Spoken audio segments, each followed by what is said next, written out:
Yeah, so thanks so much for having me along to the research day.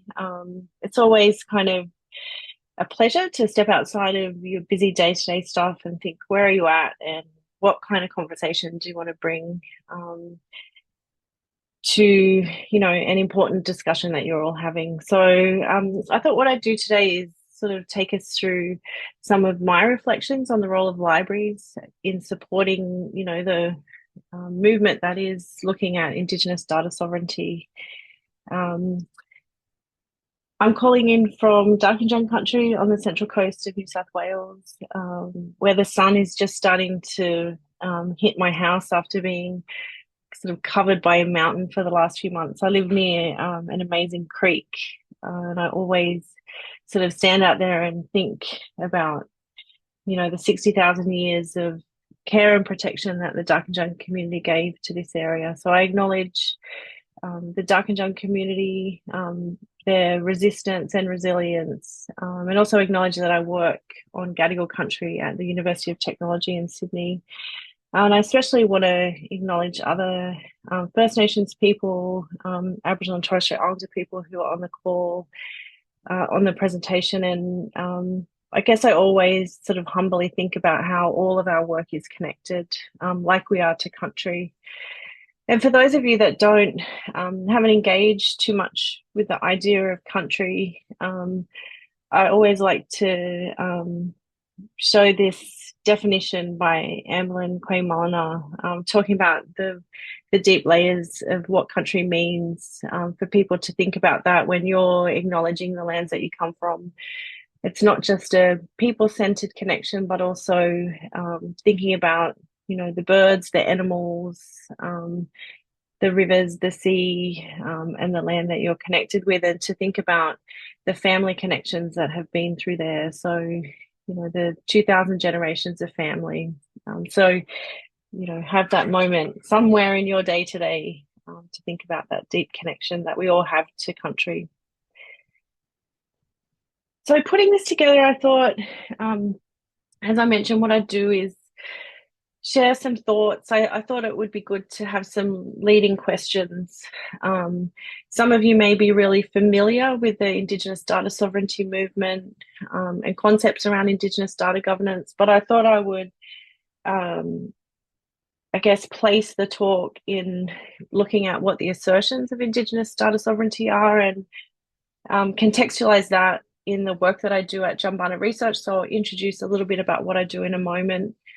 But then I thought I'd turn to look at, the question of academic libraries and looking at the support for Indigenous research in the context of data sovereignty, and also start to think about, what can we, as a community of people who work broadly across information ecologies, what can we as a profession actually offer to the Indigenous data sovereignty and Indigenous data governance movement? And then I thought I'd wrap up with just some reflections, particularly for those of you who are in decision-making roles, to look ahead a little bit, to ask questions about, what does our workforce require for us to actually engage in a really meaningful way in the movement that is Indigenous data sovereignty.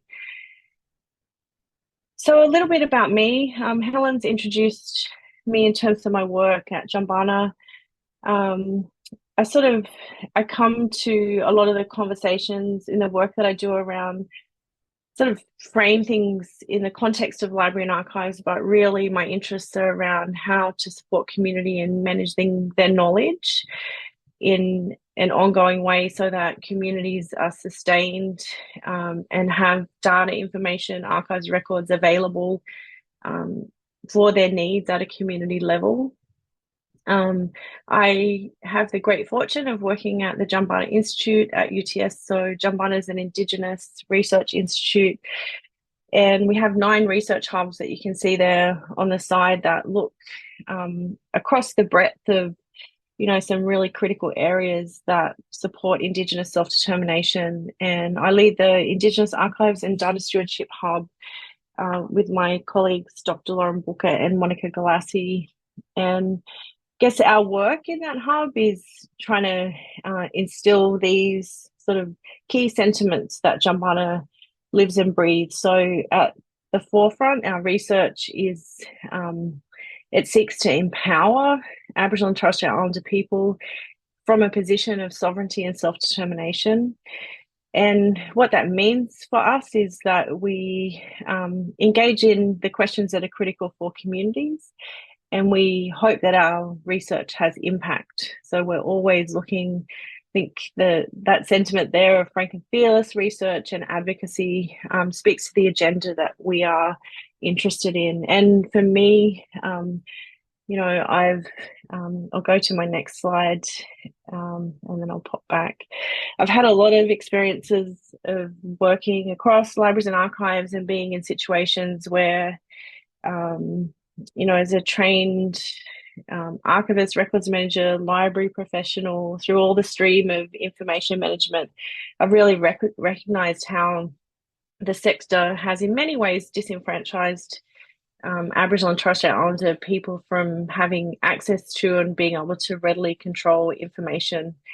So a lot of the work that we do both seeks to address those colonial constructs, but also look to the future and think about, well, what's the work that we need to do? And for me, Indigenous data sovereignty is really key to that. So just in terms of some of the pictures on the screen here, I want to acknowledge as well my family of Warramai from Port Stephens.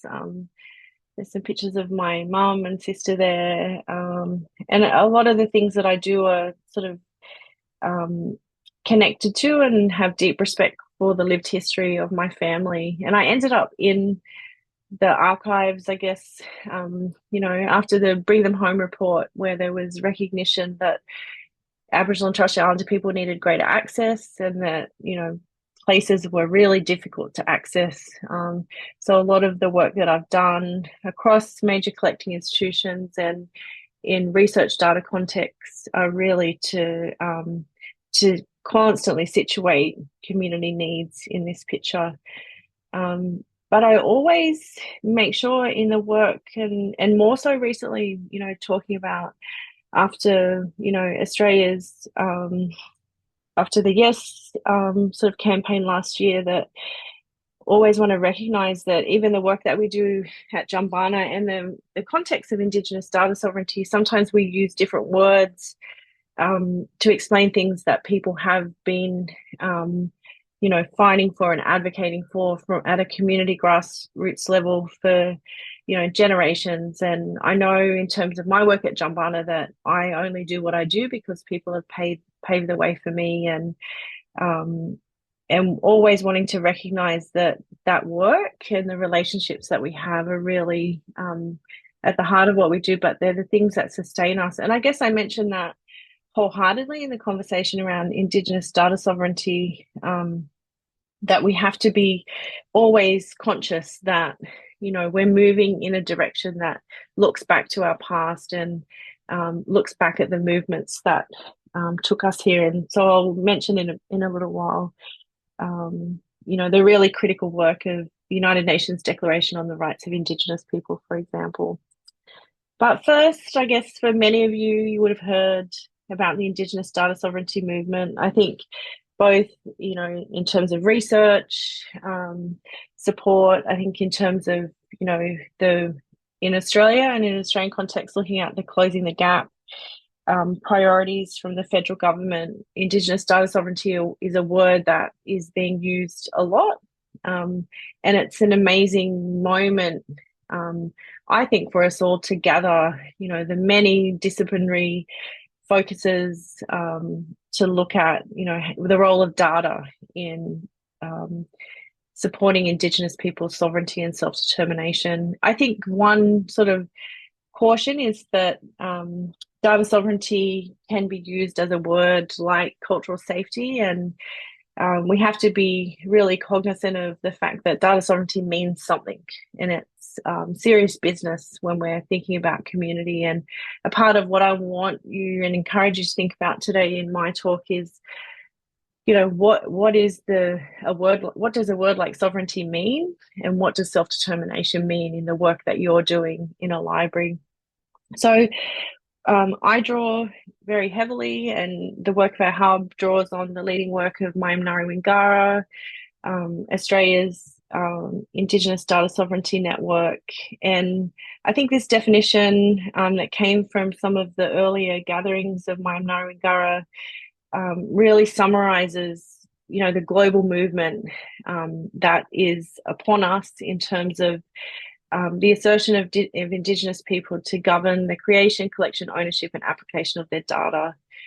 I think obviously the work of leading scholars like Professor Maggie Walters looks at the tradition of deficit data being used to formulate questions about Indigenous people that ends up being not, it doesn't serve Indigenous people well. So I guess at the core, Indigenous data sovereignty is looking at the role of data and the rights for communities to govern that data. And again, really underscoring how this is linked to the rights basis and recognition that was given in the UN Declaration on the Rights of Indigenous People. So I see it as a real mechanism for that implementation, getting people to think about the how do we do this? I think data, we think about it, if we talk about data, records, information, in the context of the data sovereignty movement, the assertion is that data is cultural, strategic, and it's an economic asset for Indigenous people.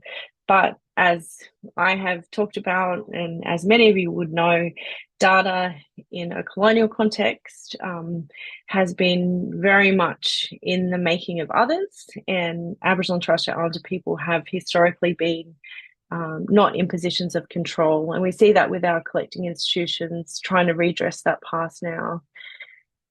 So it's a pretty significant time for me. I think in the beginning with data sovereignty, I was doing trained as an archivist, information records person working in libraries. I think I started to grapple with the idea of, what is the definition of data, but really see this moment and thinking about a movement as being a really important time for us to tip the scales and to think about the new directions. For those of you who have not gone back to the UN Declaration on the Rights of Indigenous People, of course, Australia, like many other colonial nations, didn't sign up to this originally, but the assertions are really significant, and I really encourage you to think about in your work, are these guideposts that you're trying to operate within to recognize these rights. And, we would all know the significant work around the protection of Indigenous cultural and intellectual property and how that aligns with this work. But, there's some great posters on the online that you can print out that really speak to, what does the UN Declaration mean? So in terms of the Indigenous data sovereignty movement, acknowledging the foundational work of the first publication, Indigenous Data Sovereignty Towards an Agenda, the Mayamnari Wingara communique really talks about Indigenous data being broad. So any information or knowledge in any format or medium which is about or may affect Indigenous people both collectively and individually. So for all of us who work in roles that intersect with, research data, with information that relates to Indigenous people, this movement is something that we need to take real notice of. And in terms of the Mayamnari Wingara assertions as well, Indigenous data sovereignty is really about the rights of Indigenous people to exercise ownership over data from that creation stage through all of the research lifecycle and beyond to the reuse of Indigenous data. We would all probably be familiar with the CARE principles, and if you're not, encourage you to go and look at the CARE principles, the work of the Global Indigenous Data Alliance, the Maori Data Sovereignty Network, and linking back into the US, really looking at how we exercise more ethical practices, again, in that context of colonization, for Indigenous people to have more control, and trying to look at the FAIR principles and the open access movement to assert the other protocols that need to take place. But I guess for me, like the cultural safety dialogue, I think it's really important that we check ourselves all the time to be saying, well, if we're saying we're doing Indigenous data sovereignty, what does that look like? And I think Indigenous data governance as a process gives us the language to start to think, well, who's leading this work? Who's making decisions?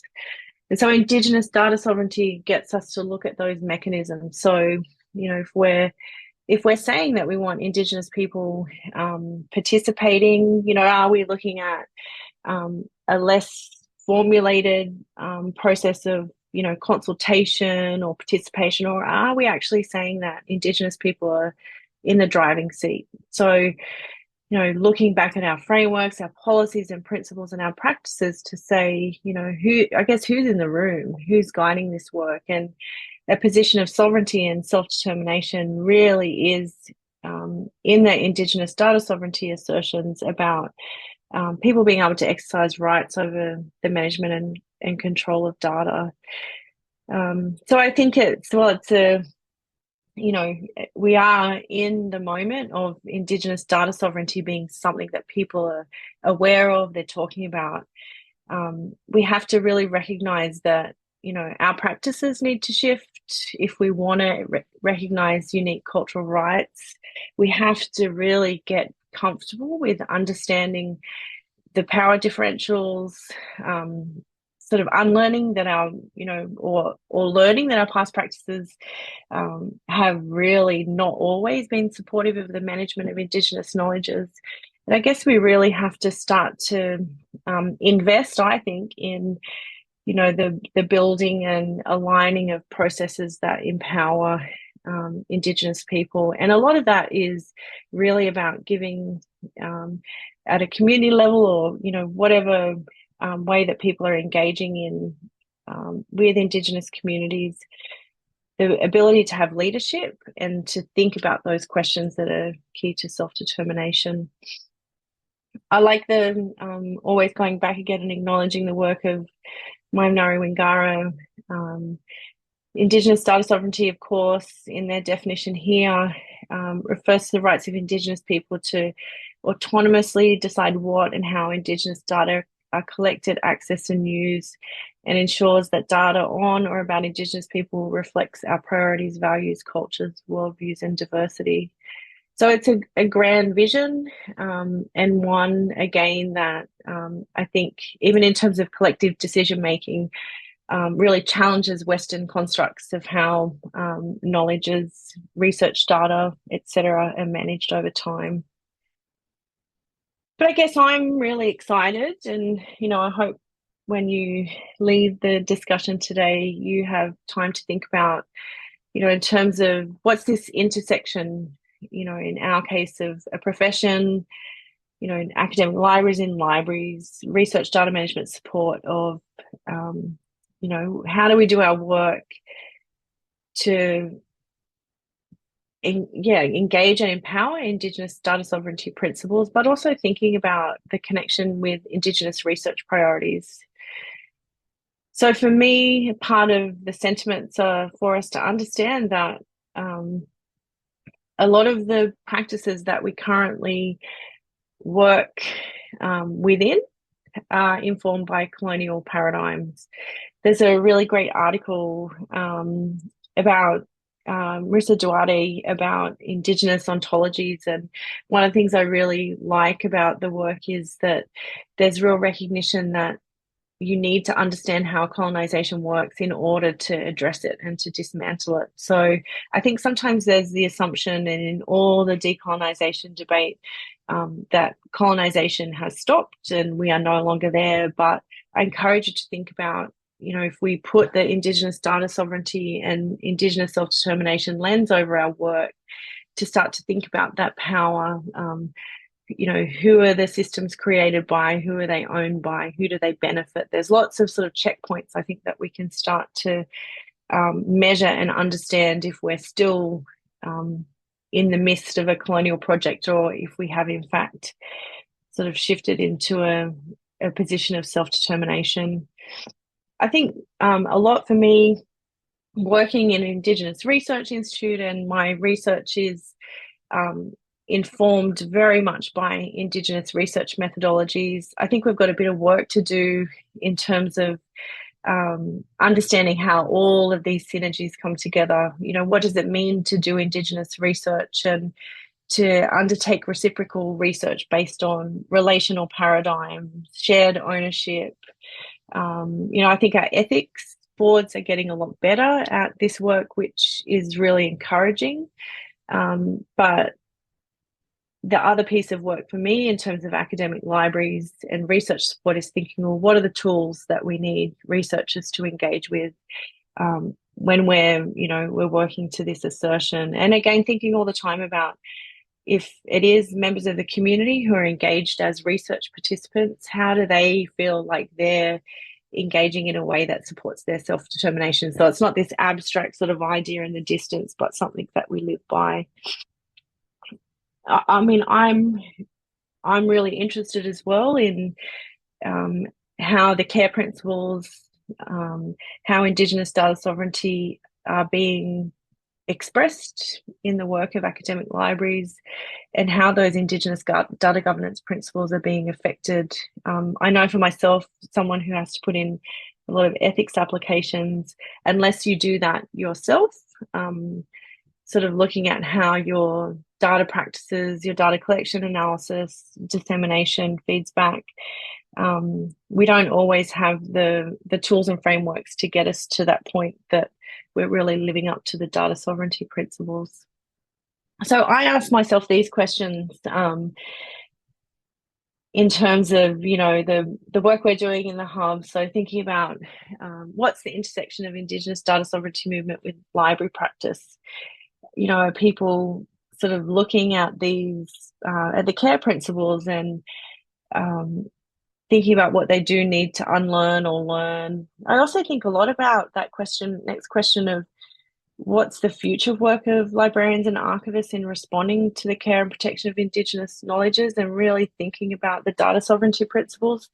I guess key to some of that thinking is if you do have, we've got amazing guidance in terms of, in Australia, the IATSIS research code, so looking at ethical conduct of research, but some of it comes down to relationship building, to listening, and actually investing in new tools and approaches that can get us to a faster place with the wrangling and management of data. But I'm also interested, I guess, as a researcher, to think about the things that we know and how we equip the new movement of practitioners and scholars to think about the theory and practice that's related to the Indigenous data sovereignty movement in our space. And so I'm going to wind up a little bit with, that preparation. I think, in the midst of Australian dialogue at the moment is a lot of conversations around treaty and truth-telling. And in that conversation, there's a lot of work around readiness. How are we prepared for ourselves engaging wholeheartedly in a process of treaty and truth-telling? And I think the same for me in the Indigenous data sovereignty movement. It's really important that we, look at our practices, that we have that dialogue around the care principles, but that we actually do the work underneath it. I can't stress that enough. It's sort of that, getting ourselves away from the performative aspect of saying, hey, we've got this thing that we believe in, to living it and breathing it. And I think that, along with the, if we're looking at the closing the gap agenda of government, we need to have our checks and balances in play. So what can libraries and archives offer? And those of you working to support researchers to the Indigenous data sovereignty movement, I personally think there's, a whole body of work, particularly in Australia. As I went back to the acknowledgement with Jumbunna, there's been some really significant work that's happened here around ethical practices in research. I went to the Indigenous Data Sovereignty Conference in the US earlier this year and was we were also delighted to see the movement, the speakers that were talking about Indigenous data sovereignty, and it was almost like, for me, in an archives and records context, and thinking about the leading work that Australia had done with something like the Atsilon protocols in 1995. There's so much that we've sort of nudged through to look at these questions of, how do we again address the colonial practices, the extraction of material from communities, and how do we now shift into a future that doesn't cause that harm but is empowering. And I think our field just has so much to offer. And these were some of the things that I was thinking of that are just, I guess, for me, no-brainers. Like, we can get out here and do this stuff and we can commit to it. So supporting Indigenous-led research and shining a light on that. There is so much. I mean, I'm coming from UTS. There's so much significant work happening here. But nationally, we've got such amazing leaders who are looking at how research can be empowering with communities. So, what do we do with that data? And we've got the guidelines of the care principles. So we need to be thinking about how we invest in, ethical stewardship practices. How do we do that in a way that isn't also about research first, but community first? And that position of Jumbunna, of thinking all the time about, well, what are the things that community need? What are the questions that they'd like to answer? I think as well, we've got a really important role around talking more and having conversations about Indigenous data sovereignty and Indigenous data governance literacy. And, I guess that comes up in the use of material. Just have on screen here some work that colleagues and I were engaged with the Indigenous Archives Collective, with Kaval. And it was a great moment, and led by Kaval, and some groundwork that they had done to look at where Indigenous knowledges hadn't been privileged in past publications.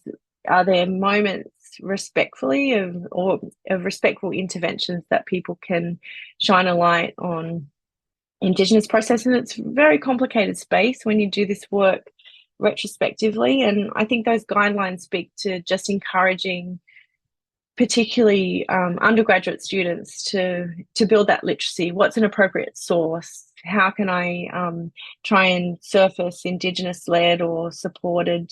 And again, not disconnecting at all the important scholarship that continues from non-Indigenous scholars, but looking at our ethical practices and having a critical eye on that. The cultural care of data, metadata creation. There's amazing work happening internationally, digital curation, digital preservation, it goes on. But for me, I guess the thing that I think about, the work that we do, is thinking about Indigenous data stewardship always from the point of creation. So again, who's in the room, who's making the decisions? We see so much at Jumbunna in particular, research projects that if there's a requirement to have Indigenous participation, that people come in as a tick the box at the end, which is just really poor practice. We need to get things right from the start. So I encourage you to think about your role and what you do. But I just wanted to sort of wrap up with the implications for libraries with training and workforce development. It's an area of real interest for me, having come into the sector through a cadetship program. And, after 25 years, I see, us working through these cycles. And I think in terms of workforce development and the work that we do, and for decision makers who are, perhaps on this call, I think we need to get really serious about how we support Indigenous leadership in our sector. I've been involved and want to recognise the Australian Library Information Association and the ALIA, Aboriginal and Torres Strait Islander Expert Working Group, for what is, I think, a really transformational time where the Pathways Project has included Indigenous context in two really important places in our work. And the first is the expectation across, the Australian library sector broadly, that people have an understanding of respect and recognition for Aboriginal and Torres Strait Islander knowledges, cultures, and country. So it's kind of, a given that if people work in the sector, that they understand, the long-lived history of Aboriginal Australia, and those ideas of sovereignty and self-determination are clear. But also in terms of, we can see across information services, for you all here today, the research work in libraries, there's also going to be this section of a professional knowledge domain that looks at Aboriginal and Torres Strait Islander context. And I think that's going to get us to a point that this work is embedded and it's not just seen as, work for, obviously First Nations and Indigenous workers need to drive this work and be leaders in this sector, but for allies and for libraries to see this as core work that needs to take place in the institution. So I encourage you to have a look at that. And I think for me, thinking about the critical need for us to develop the field of Indigenous librarianship in Australia. And so for me, that's not the mop-up work of and addressing, we hear people talk about, decolonisation and indigenisation all the time, and they're really important concepts, and we need to decolonise and we need to strengthen support for Indigenous ways of knowing. But I think the international movement around Indigenous librarianship is really key for us, because we need to think about this intersection between approaches, as the Burns and colleagues definition says, a discipline that actually looks at approaches for Indigenous knowledge management across theory and methodology. And for those of you who are the systems people who talk about the tools, to really think about, again, if you were to put that lens of Indigenous data sovereignty into that, into your systems and into your approaches, are those assertions there and are they being supported? And I've got a link here to an article of some research that I did a few years ago, just looking at the massive gaps currently of support for First Nations workers in libraries in Australia. So for people who are decision makers and can start to really look at a divestment of power and a repowering, I think it's critical that we build that workforce. So just a summary for me, and then happy to take questions. Just to really go back, and when you're thinking about if Indigenous data sovereignty is a new concept that you've heard about today, to go and read those communiques, to read, what the movement is about, but always sort of checking yourself, thinking that this is about Indigenous led, and this is really about the exercise of rights under the United Nations Declaration on the Rights of Indigenous People. And so key to that is self-determination.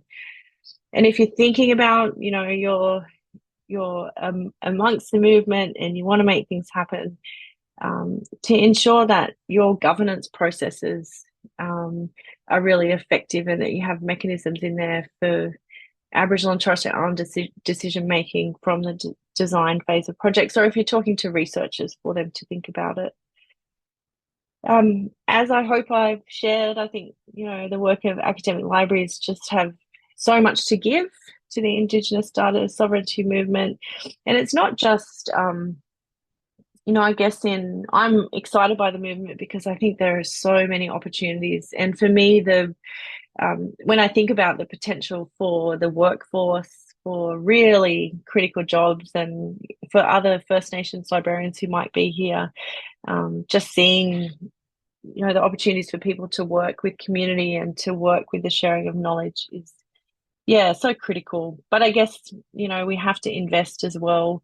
If we're serious about Indigenous data sovereignty, we have to think about those new pathways within our libraries so that we have Indigenous-led paradigms. So thank you all so much. And I'm happy. There's a little bit about links to stuff that we do, and a little bit about the hub as well.